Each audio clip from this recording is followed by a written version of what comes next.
Welcome to my watercolor painting channel, where I teach all the essential skills of watercolor and guide you through this beautiful medium.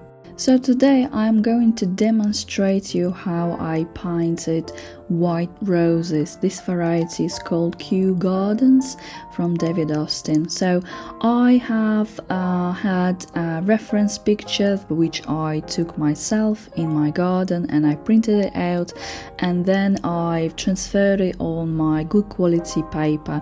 So for this painting I'm using 300 GSM Arches paper, cold pressed.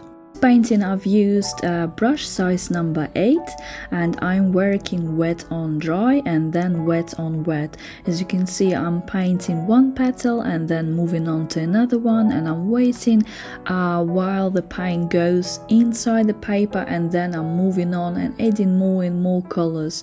So mostly I'm using cold colors, but also some warm colors to have that contrast in between them. So I am done my first layer, and I usually let it dry for good couple of hours or more, and after that I am gonna be just using my brush size number 6, and I will give more definition for every single petal that I've got. The idea behind this video is just to show you that white can be any color that you use, and this is more to do with techniques and color combination and contrast and tonal values, how you create that white color.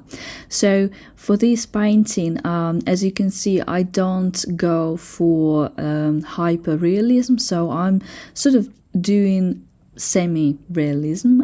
So the shapes of the flowers are kinda remain the same, but I want to go further and don't follow all the guidelines that I have on my reference pictures, and I am like to experiment with color combination and try to express myself and use this color combination on the paper to create effects that I'm going for. So the main idea for this video as well was to show and to catch the light.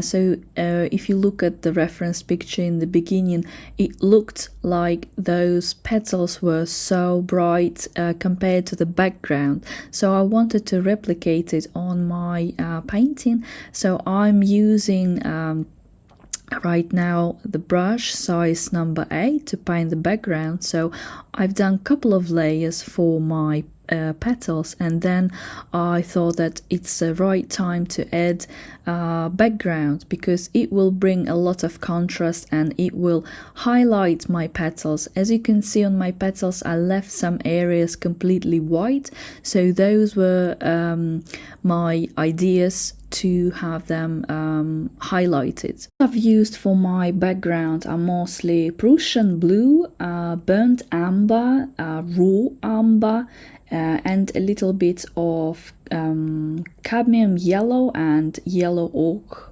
So I'm using combination of these colors to create my background, and as you can see on the picture, I don't use it just bluntly, so I am creating the composition with all these colors as well. So the more bluer color, the colder color, I'm using Prussian blue for this.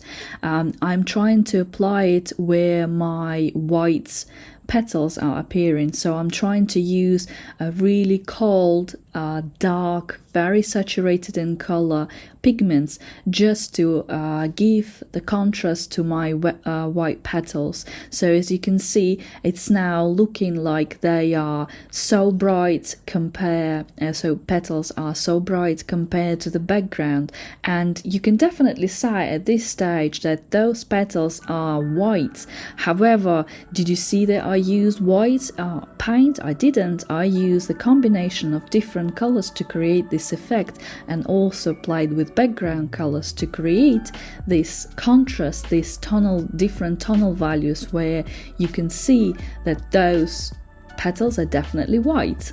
So then I left my painting to dry 100%, and I am gonna be painting now petals, and I will be adding more refined shadows to my petals.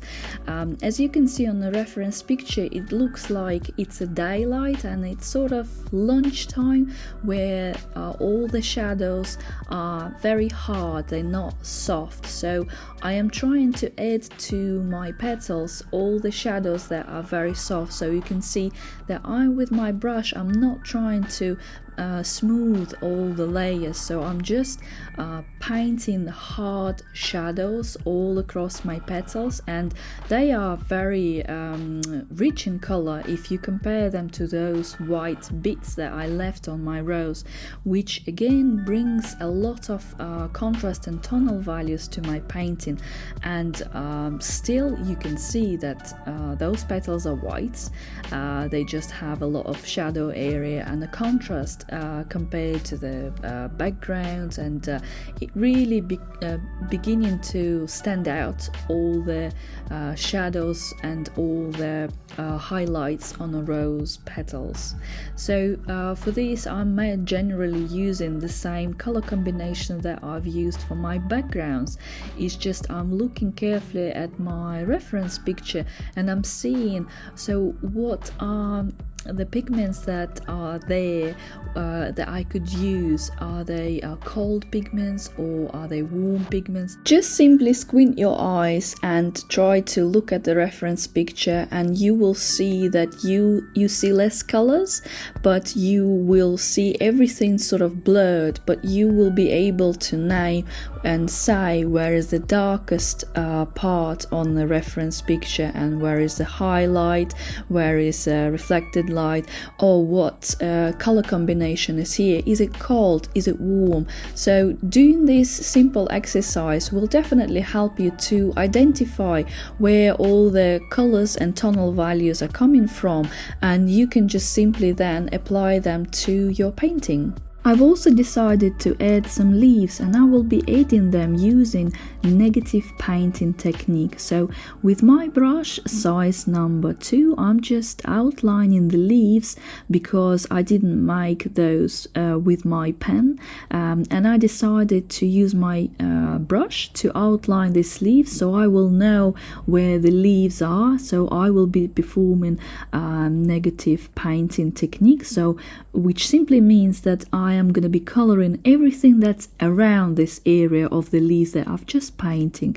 And I'm using Prussian blue, and also I'm using yellow ochre and raw amber to create this background. And I'm also using more color, so it creates better contrast towards my petals. I recently just fell in love with negative painting technique, and I'm trying it several times, and it allows to create such stunning effects on your watercolor paper. I just love using it recently. Here I just swapped to my brush size number 0 just to add some more details to some corners that I am struggling to add with a bigger brush, and I'm also trying to replicate roses leaves, which have all the little spikes at the edge of every leaf.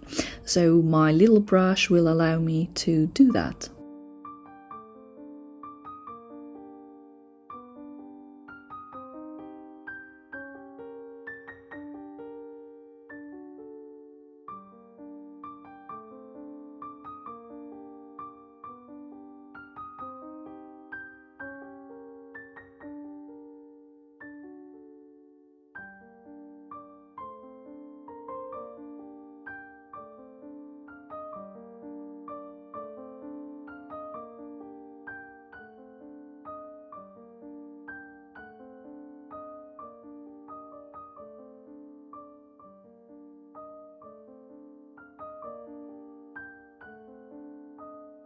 After I've painted all my leaves, I will be just working on the shadow areas. So those leaves are essentially underneath my petals, so they casting a lot of shadow on my leaves, so I will be adding them, and some of them will be hard shadows and some of them will be a little bit softer.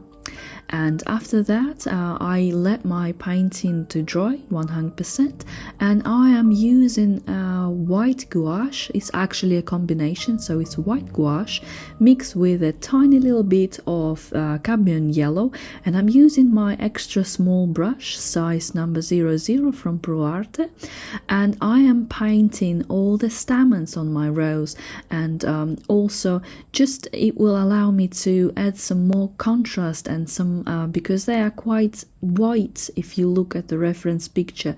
So I'm just going with my brush and putting dots all across the center of my every single flower, and then I'm just adding those white stamens. I'm also adding burnt sienna mixed with a little bit of cadmium orange just to paint those stamens as well, because I noticed that on my reference picture they look a little bit orangey. And after that, I'm moving on to my background. So I decided to add some more veins to my leaves, and I'm using my extra small brush and a very light combination of colors. So it's quite transparent. So it mainly consists of Prussian blue mixed with a little bit of sap green maybe, or a little bit of burnt amber. So it's like really dirty muddy color a little bit.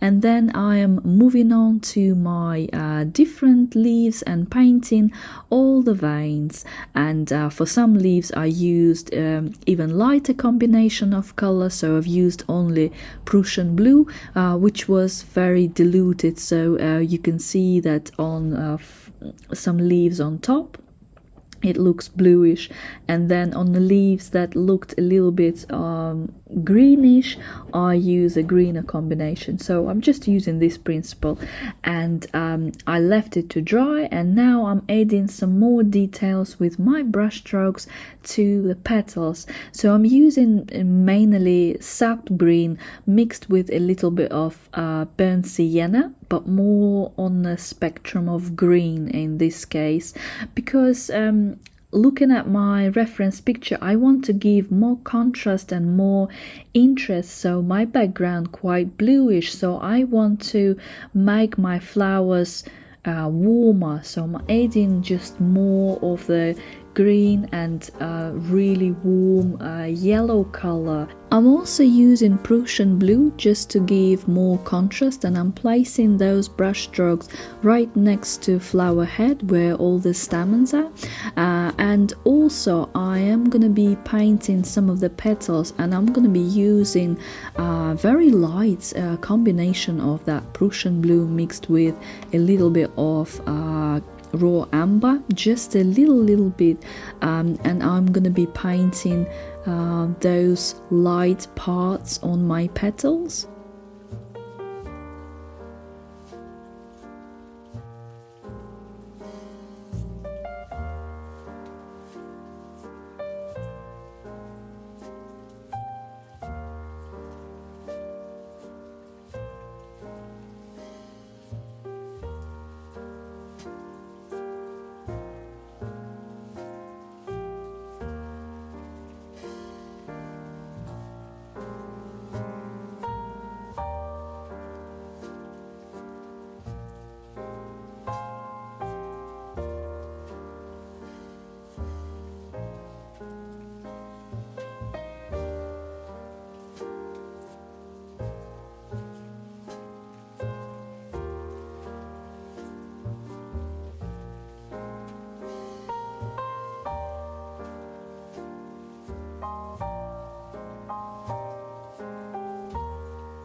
Couple of last finishing touching, I'm using concentrated Prussian blue, and I'm adding it in the center of my flower, so sort of in between the stamens and close to it, to show that there is a shadow there.